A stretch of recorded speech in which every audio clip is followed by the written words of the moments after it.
তাহাদের কথার আজকের নিবেদন আলো আধারে। কলমে অদ্বিতীয়া, গল্প পাঠে আমি কাকলি, সহযোগিতায় নীল, নির্দেশনায় অনির্বাণ।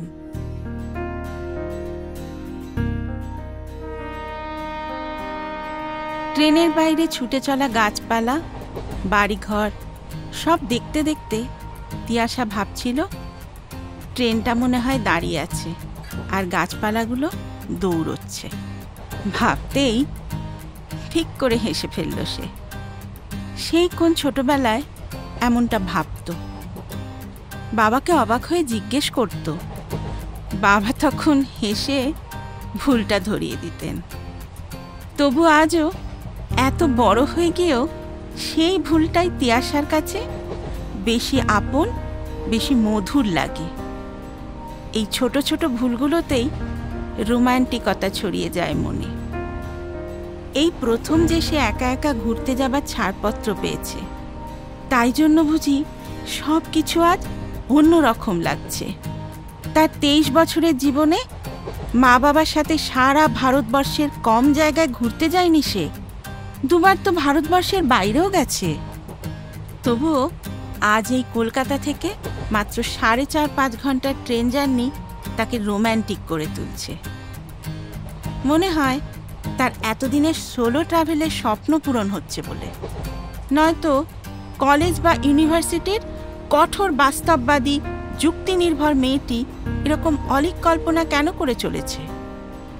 তিয়াশা ছোট থেকেই ইতিহাস প্রেমী। পড়াশোনাতে ভালো মেয়েটিকে সবাই সায়েন্স নিয়ে পড়ে ইঞ্জিনিয়ার বা ডাক্তার হবার পরামর্শই দিত। কিন্তু তিয়াশা বরাবরই জেদি। বিশেষ করে তার ভালোবাসার ব্যাপারে তার জেদ কেউ ভাঙতে পারে না। তাই শেষ অবধি নিজের সিদ্ধান্তে টিকে থেকে ইতিহাস নিয়েই পড়াশোনা করেছে। এখন তার ইচ্ছে ইতিহাস নিয়ে গবেষণা করবার। সেই উদ্দেশ্যেই কিছুটা ঘোরা আর কিছুটা ফিল্ড সার্ভে করতে তার বর্তমান গন্তব্য সুবে বাংলার রাজধানী মুর্শিদাবাদ। তার সাথে তার মা বাবাও স্টেশনে এসেছিলেন। এই প্রথম একদম একা মেয়েটা কোথাও যাচ্ছে বলে কথা। মা বলেন, সাবধানে থাকবি কিন্তু। উত্তরে তিয়াশা বলে, সাবধানে থাকবো মা, আর পৌঁছেই তোমাকে ফোন করব। এছাড়া যেখানেই যাই না কেন সব সময় তোমায় ফোন করব। তুমি টেনশন করো না মা। সমস্ত রকমভাবে আশ্বস্ত করে তবেই তিয়াশা ট্রেনে চাপে। নয়তো তার মনে সন্দেহ ছিল তার মা শেষ মুহূর্তে তাকে নাও যেতে দিতে পারেন। ট্রেনটা ছাড়তেই তিয়াশার নিজেকে মুক্ত বিহঙ্গ বলে মনে হয়। শেষমেশ তাহলে তার যাওয়াটা হচ্ছে। কতদিনের তার শখ একা একা ঘুরতে যাবার। তাছাড়া মুর্শিদাবাদ তার স্বপ্নের জায়গা। ছোট্টবেলায় যবে থেকে প্রথম ইতিহাস বইয়ের পাতায় পড়েছিল, তবে থেকে তার যাবার ইচ্ছে। এতদিন বহুবার বাড়িতে বললেও ওখানে যাওয়া হয়নি। অতীত গৌরবের স্মৃতি আঁকড়ে থাকা এক ভগ্নপ্রায় শহরে তার মা বাবা কিছুতেই যেতে চাননি। ট্রেনের বাইরে তাকিয়ে থাকতে থাকতে তিয়াশা শেষ অবধি অধৈর্য হয়ে পড়ল। যেন সে ছুটে ট্রেনের আগে পৌঁছতে পারলে বাঁচে। ট্রেন ঠিক সময়ে মুর্শিদাবাদে পৌঁছল।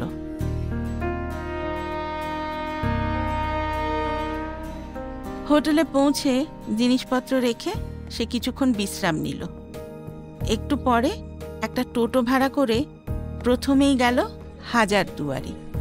এই হাজারদুয়ারি অনেকের কাছে নবাব সিরাজদৌলার প্রাসাদ হলেও ইতিহাসের একনিষ্ঠ সাধক তিয়াশা জানে নবাব সিরাজদৌলার বানানো প্রাসাদ হীরাঝিল প্রাসাদ, হাজারদুয়ারি নয়। হাজারদুয়ারি অনেক পরে ব্রিটিশদের সময় নবাব হুমায়ুন ঝাঁর বানানো। এরপর ওই একই টোটোতে করে নবাব মুর্শিদ কুলি খাঁর বানানো কাটরা মসজিদ যায়। ওখানে ওনার সমাধিও আছে। এরপর একে একে আজিমুন্নিসা বেগমের সমাধি, নসিপুর রাজবাড়ি, কাঠগোলা বাগান বাড়ি, জগৎ শেঠের বাড়িও ঘুরে দেখে। এতেই অনেক সময় পেরিয়ে যায়। কিন্তু তিয়াশা তো শুধু ঘুরতে আসেনি, সে ফিল্ড সার্ভে করতেও এসেছে। তার ইচ্ছে তার ছোট্টবেলার হিরো নবাব সিরাজউদ্দৌলার রাজত্বকালের উপরে সে রিসার্চ করবে। তাই ঘুরে দেখার সাথে সাথে অনেক জিনিস নোটও করতে থাকে। সে বোঝে মাত্র একবার ঘুরে দেখলে হবে না, আরও কয়েকবার এসে দেখতে হবে। টোটো দাদার থেকে সেই জন্যে ওনার ফোন নম্বরটা বুদ্ধি করে নিয়ে নেয় তিয়াশা। বিকেল পেরিয়ে সন্ধে হয়। তিয়াশা এবার তার সিদ্ধান্ত মতো ভাবে খোশবাগ যাবে। কিন্তু তার টোটো চালক তাকে নদী পেরিয়ে এই সন্ধ্যের সময় খোশবাগ যেতে মানা করেন। কিন্তু সে সেই বারণ কানেও তোলে না। তার সেই ছোট্টবেলার হিরো সিরাজ এত কাছে এসে তার সমাধি, তার শেষ বিশ্রামের জায়গা প্রথম দিন দেখবে না, তাই আবার হয় নাকি? সে তো ঠিক করেই এসেছে, যে কদিন আছে রোজ একবার করে খোশবাগ যাবে। নৌকো ভাড়া করতে গিয়ে তিয়াশা আবার এক প্রস্ত বাধার সম্মুখীন হয়। নৌকার মাঝি যে কজন ঘাটে ছিলেন সবাই তাকে এই অসময়ে খোশবাগ যেতে বারণ করেন। শেষে অন্য দরকার আছে এই কথা বলে তিয়াশা নৌকো পায় নদী পেরোনোর জন্য। নদী পেরিয়ে একটা ভ্যান ভাড়া করে সমাধিতে পৌঁছনোর জন্য। সমাধি ক্ষেত্রে শেষ পর্যন্ত যখন পৌঁছয় তখন সূর্যের আলো আর নেই। সেই সময় যারা গাইড হিসেবে থাকেন কেউ আর নেই। যেহেতু গেটে টিকিট লাগে না বা দরজার তালা চাবি দিয়ে আটকানোও থাকে না, ফলে তিয়াশাকে ভেতরে ঢুকতে কোনো বাধাই পেতে হয় না। ভেতরে ঢুকে মোবাইলের টর্চটা জ্বালায়, নয়তো প্রায় অন্ধকারের নতুন জায়গায় কিছুই ঠাওর করতে পারে না সে। মোরাম বিছানো পথ পেরিয়ে মূল সমাধিকক্ষের দিকে এগিয়ে যায় তিয়াশা। দূর থেকেই দেখতে পায় মূল কক্ষের ভেতরে হালকা আলো, প্রদীপ জ্বললে যেমন হয় তেমনই। আলো মানে কোনো মানুষ নিশ্চয়ই আছে, এই ভেবে সাহসে ভর করে এগিয়ে যায় সে। সমাধিকক্ষের ভেতরে প্রবেশ করে সে দেখতে পায় এক বয়স্ক ভদ্রমহিলা সমাধি পরিষ্কার করছেন। ওনার সামনে প্রদীপ জ্বলছে। ওনার তিয়াশার দিকে কোনো খেয়ালই নেই। নিজের মনে নিজের কাজ করে চলেছেন। ওনার দুনিয়ায় উনি এবং ওনার কাজ, এছাড়া যেন কারোর কোনো অস্তিত্বই নেই। বেশ কিছুক্ষণ ধরে সমাধি পরিষ্কার করেন, এরপর একে একে ফুল দিয়ে সাজান, তারপর সাথে থাকা আতর ছিটিয়ে দেন। সারা জায়গা ভরে যায় চন্দনের সুগন্ধে। এইসব করতে বেশ কিছুটা সময় কেটে যায়। এই সময়টা তিয়াশা ওখানেই দাঁড়িয়ে থাকে, মন্ত্রমুগ্ধের মতো। হাজার চেষ্টা করেও ওনার কাজে বাধা দিয়ে ওনাকে ডাকতে পারে না। উনি এমনভাবেই কাজ করছেন যেন কোনো ভক্ত তার ঈশ্বরের আরাধনা করছে। চিরকালের চঞ্চল ছটফট করা তিয়াশাও ওনার কর্মনিষ্ঠা ও একাগ্রতার সামনে থেমে যায়, শান্ত হয়ে যায়, অপেক্ষা করতে থাকে ওনার কাজ শেষ হবার। কাজ শেষে ভদ্রমহিলা তিয়াশার দিকে ফেরেন।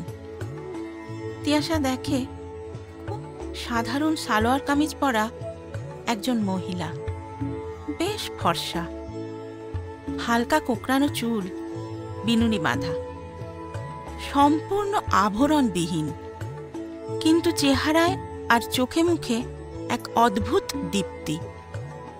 কি যেন একটা আছে ওনার মধ্যে, যা ভাষায় প্রকাশ করা যায় না। তিয়াশা ধরেই নেয় উনি এখানে কাজ করেন সমাধি দেখাশোনার। সেই ভেবেই সে বলে ওঠে, আমি এখানে প্রথম এসেছি, একটু ঘুরিয়ে দেখাবেন? আপনি ছাড়া অন্য কাউকে তো আসলে দেখছি না, তাই আপনাকেই বললাম। উত্তরে শুধু একটি শব্দ ভেসে আসে, এসো। বলে হাতে একটি প্রদীপ তুলে নেন। তিয়াশা মোবাইলের টর্চ জ্বালাতে গেলে উনি বাধা দিয়ে বলেন, ওটা থাক, এই আলোতেই দেখতে পাবে, ওতে ওনাদের বিশ্রামের ব্যাঘাত ঘটবে। তিয়াশা কথা বাড়ায় না।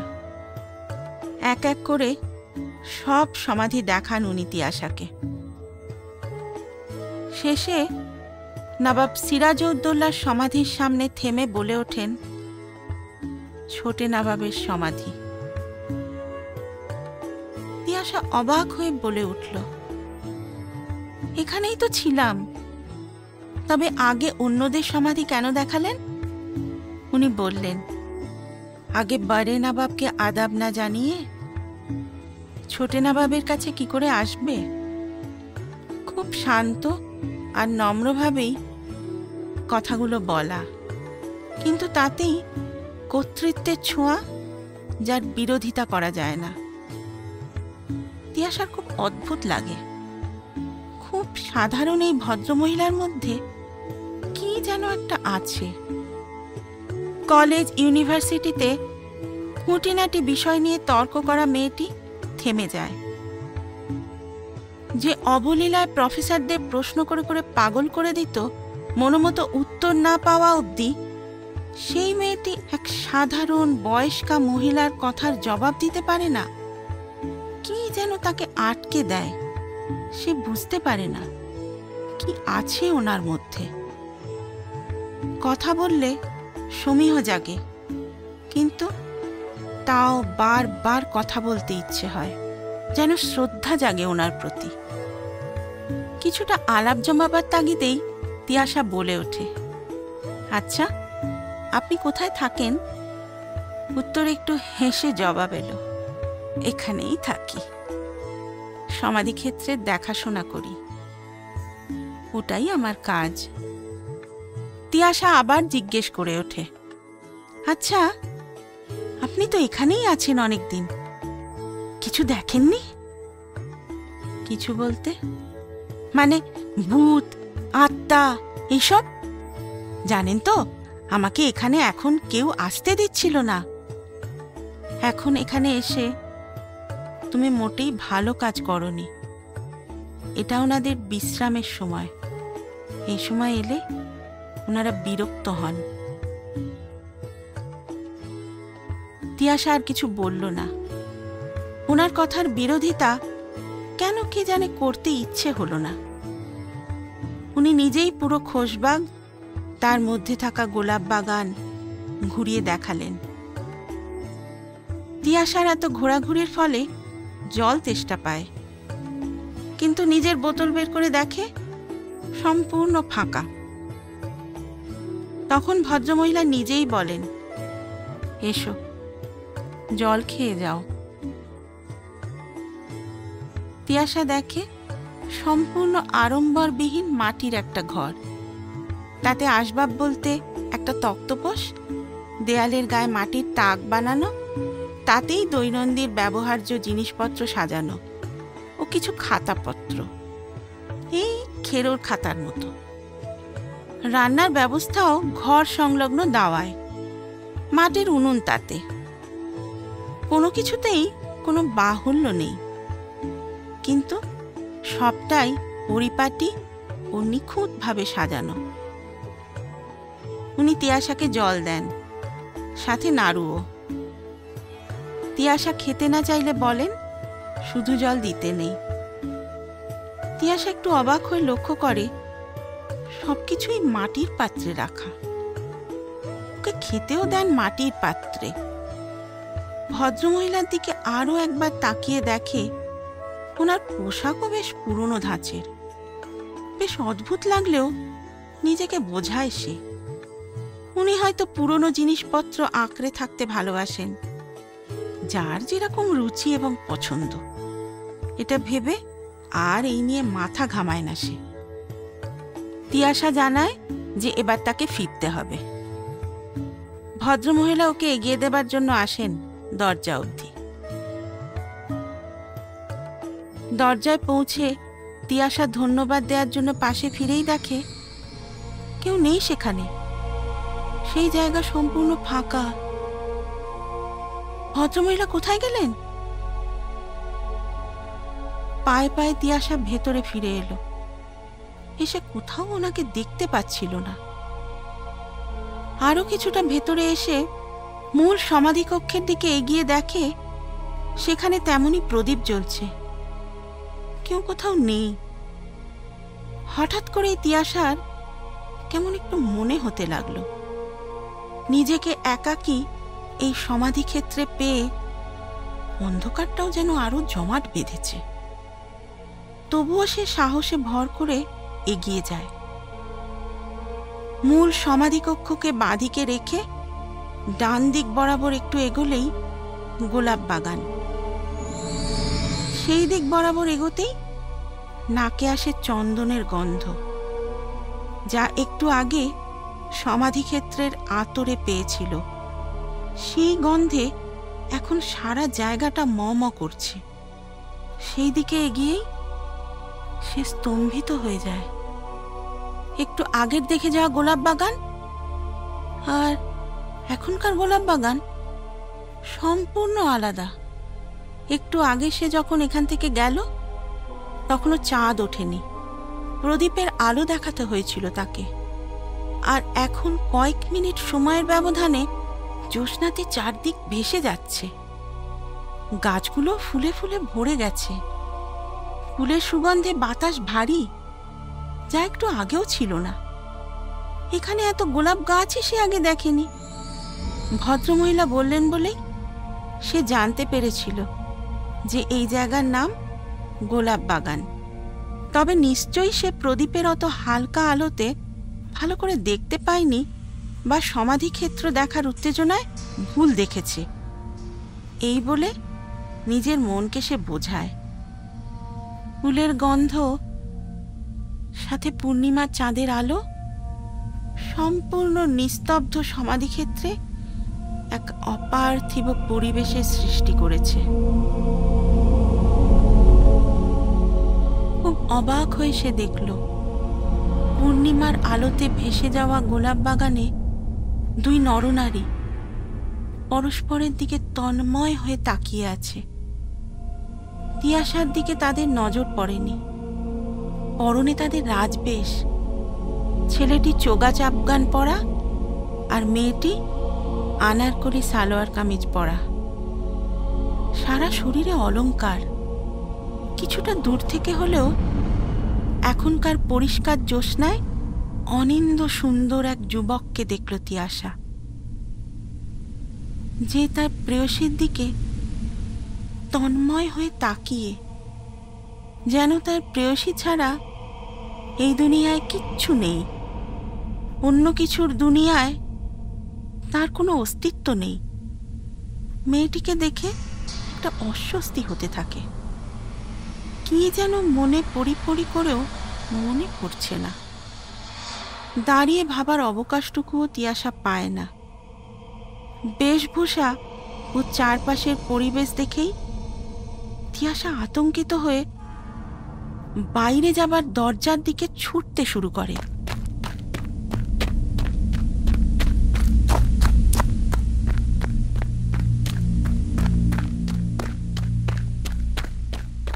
সমাধিক্ষেত্র থেকে বাইরে বেরিয়ে এসে তিয়াশার মনে হলো এক ভিন্ন জগৎ থেকে বেরিয়ে এলো। এতক্ষণ সে যেন জাগতিক জগৎ থেকে সম্পূর্ণ বিচ্ছিন্ন ছিল। বাইরে বেরিয়ে দেখল একটু দূরেই সে যে ভ্যানে করে এসেছিল সেই ভ্যানটি দাঁড়িয়ে আছে। কাছে যেতে ভ্যান চালক বললেন, তুমি একা একা এই সময় এলে, তাই আর ছেড়ে যেতে পারিনি গো দিদি।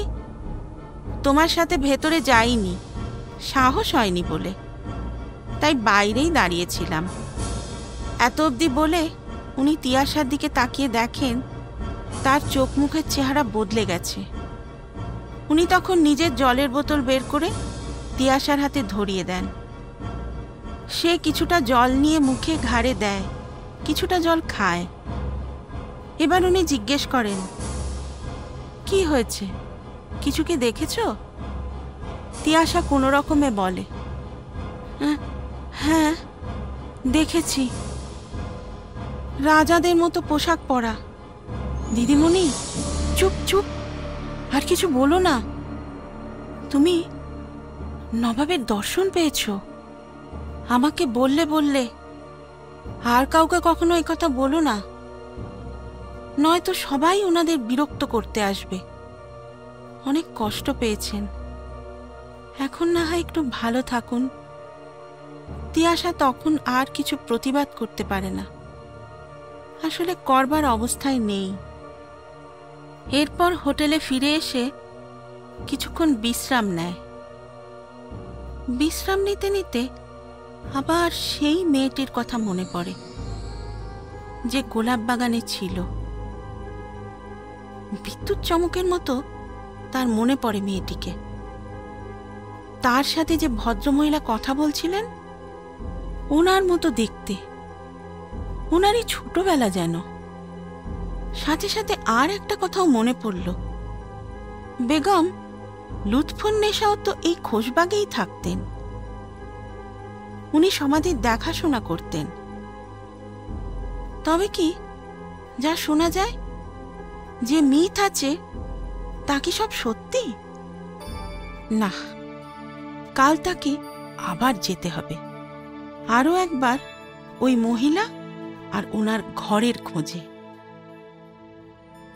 পরের দিন সকাল হতেই তৈরি হয়ে সবার প্রথমে তিয়াশা খোশবাগে যায়। সাথে কিছু ফুল ও মোমবাতিও নেয়। সেখানে আগের দিন রাতে কিছু সময় কাটিয়ে যাওয়া তার কুঁড়ে ঘরটি কোথাও খুঁজে পায় না। তারপর গোলাপ বাগানও প্রথমে যেমন দেখেছিল তেমনই পায়। পরে ঘুরে এসে যেমন দেখেছিল তেমন নয়। সে এবার বিশ্বাস করে সম্পূর্ণভাবে যে সে আগের দিন কাদের দেখেছিল। আবার মূল সমাধিক্ষেত্রে যায়। সেখানে তার জন্যে অন্য চমক অপেক্ষা করছিল। নবাবের সমাধির পাশের জায়গা আগের দিন খালি দেখেছিল, আজ সেখানে একটি সমাধি দেখল। তিয়াশা তার সাথে গাইডকে জিজ্ঞেস করল না, কারণ সে বুঝেই গিয়েছে ওটা কার সমাধি। কিছুক্ষণ চুপ করে দাঁড়িয়ে থাকে সে। তারপর সাথে থাকা ফুলে সাজিয়ে দেয় দুই সমাধি, জ্বালিয়ে দেয় মোমবাতি। এই অভিজ্ঞতাতে সে কিছুটা ভয় পেলেও ভালোবাসার এমন অবিনশ্বর শাশ্বত রূপ তাকে মোহিত করে। পরম শ্রদ্ধায় মাথা নত হয়ে যায় তার। প্রার্থনা করে এই পৃথিবীর মানুষ ওনাদের শান্তিতে না থাকতে দিলেও অন্য জগতে যেন ওনারা ভালো থাকেন একে অপরের সাথে।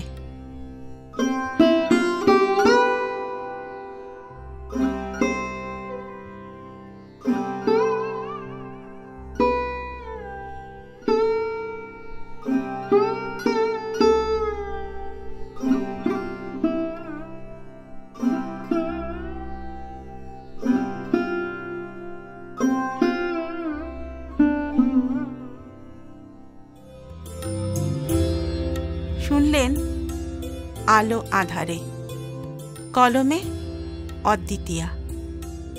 গল্পটা ভালো লেগে থাকলে লাইক এবং শেয়ার করবেন,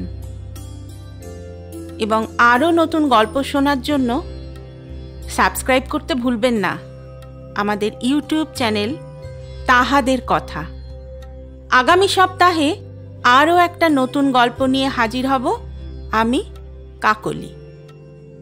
শুনতে থাকুন তাহাদের কথা।